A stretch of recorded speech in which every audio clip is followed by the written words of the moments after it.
What is up, guys? Welcome back to another episode of Big Pig Fishing. It's me, PIG, and I'm here to pay a debt that I owe you. So, a few months ago, I talked about a 75-gallon fish tank that I set up, and I never got around to making the updated version. There's some reasons for it. There's no excuses. I had a newborn son, I got married, and I bought a new home. So with those transitions, I wasn't able to make a video on the completed setup because it wasn't completed yet. So finally I moved into my house about 3 months ago, got the tank set up how I want it, and I want to show you guys what I did. I got some new gear for the tank, I got new fish, I got some new rocks, some structures, I got a lot of stuff. So I'm going to bring you guys along, and if you haven't seen the video that I made the first time, click this link up here in the corner. And that'll kind of catch you up to speed about what we're talking about, and you guys can follow along from there. So without further ado, we're going to pop over to the 75-gallon tank.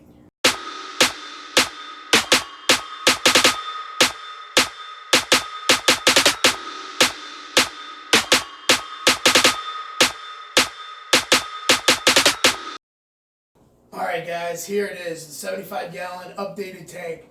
I'm going to kind of go over in this video, just real quick, what features I have in here, what kind of rocks, the gravel, just a few things as far as what I've done to the tank. You guys seen the previous video that showed how I set up the tank.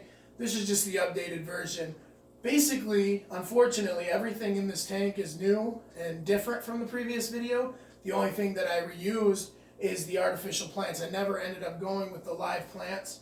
And the reason why is I decided to go with a cichlid tank. So basically their natural habitat is going to be this Texas holy rock, and we'll go in depth a little bit with that and the fish choices that I made.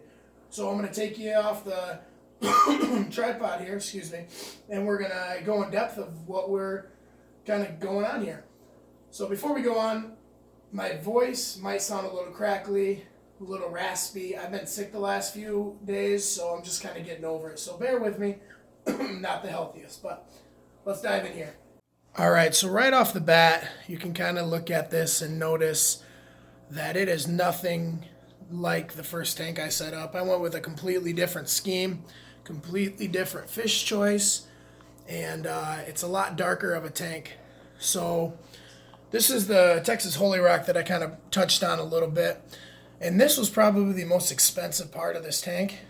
I'm not exactly familiar with the price anymore. This was a little while ago when I set this up. But I just know that it was expensive. I got it at a pet store. And yeah, it was expensive. And this stuff weighs a lot. So they charge by pound, of course. And that's kind of the cost right there. This is heavy rock, so you don't get a lot. This amount of rock in this 75-gallon tank cost me $300. So yeah, that's a lot. All right, so moving on. I ended up putting these power heads in. I have 3 of them. And I'll put a link down in the description on the brand of power head these are. They're real cheap off from Amazon. I think they were $24 for a 4-pack of them. I ended up just using 3 of them. And like I said, I'm using the artificial plants again. I think they look really nice in here. Kind of a contrast to a lot of the darkness in the tank. And then I picked up a couple of bags of this black pea gravel, and I think it just looks phenomenal as far as that goes. And the background, if you remember from the previous video, was like a underwater marshy with trees and things like that.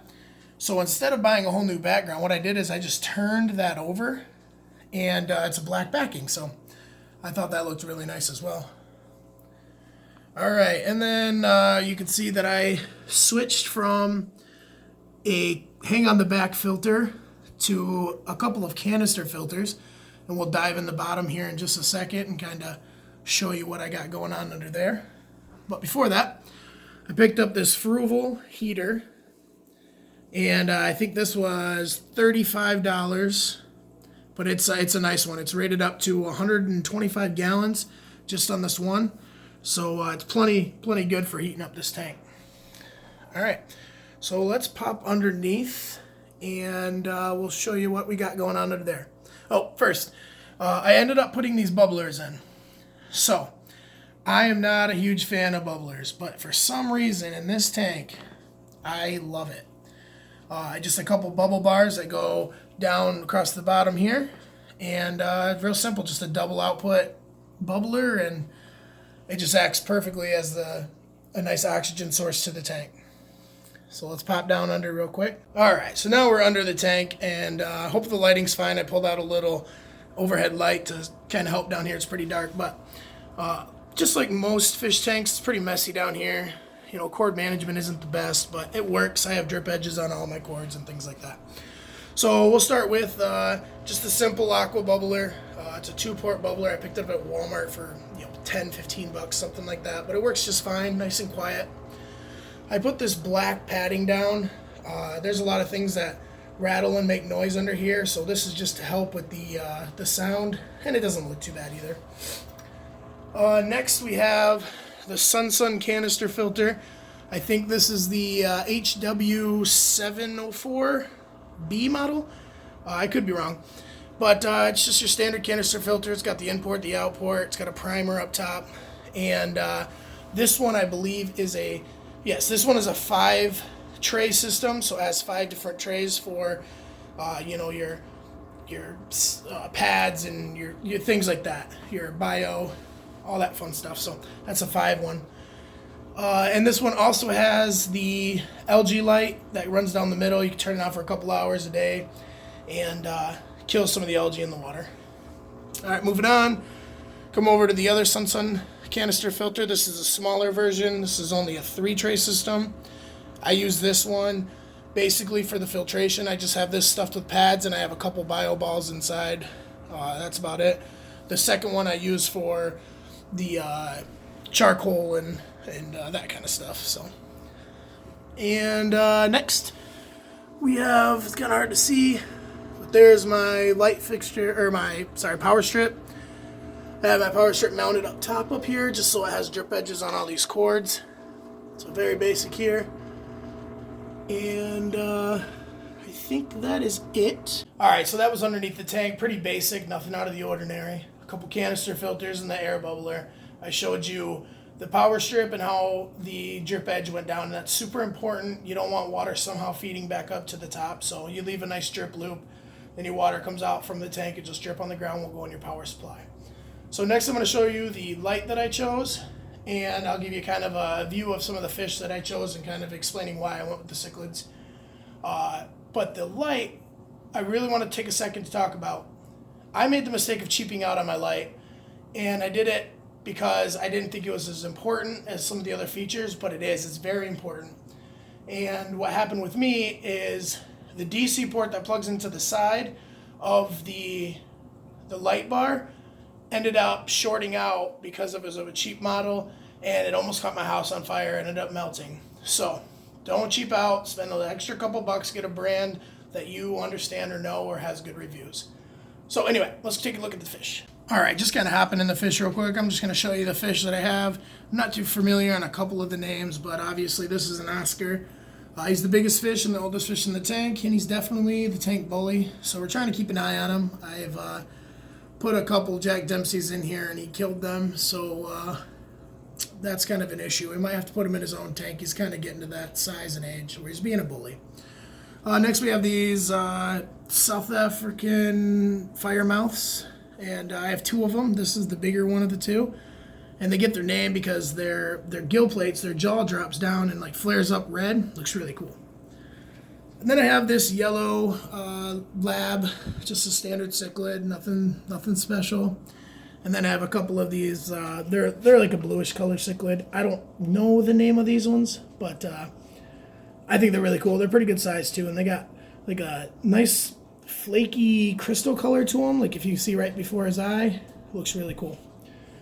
Here's the second one up here, hiding in the bubbles, being shy. All right, and then last but not least, we have this guy right there, and he's probably my favorite. He, when I first bought him, he was, I don't know, 2 inches long, and probably an inch long actually. And he was just really yellow and really black, and he's kind of darkening up a lot. He's got the yellow tips on his tail, and he looks really cool, but I really like the original color that he was.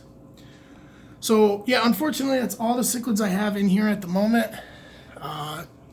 Like I said, I have a bully in the tank, so I got to figure that out before I can put any more fish in here. So it's kind of empty, kind of plain, but the ones I have are doing really good. All right, last thing I want to talk about real quick is just this light bar. This is the Beams Work light system, and it's been a phenomenal light bar so far.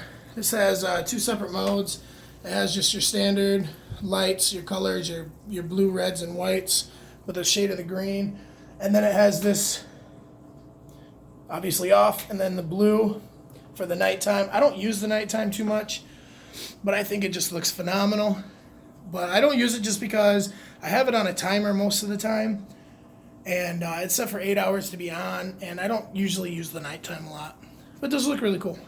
Alright guys, that about wraps it up for this video. Thank you so much for tuning in and bearing with me on the long wait for the update video. Tell me what you guys think about the new tank. Kind of glossy right now on the camera, and I do apologize for that. It's just the lighting in the room. I promise you in life, or in person, this tank looks really good and really clean, and it's those 2 canister filters that are really pumping out the water to clear these up. When I get more fish in here, we might have to do more frequent water changes, but right now I'm doing a water change every 2 weeks, and it's just working perfectly on all my chemical levels. So as always, thank you for tuning in, thank you for watching, and remember, I'm proud of you.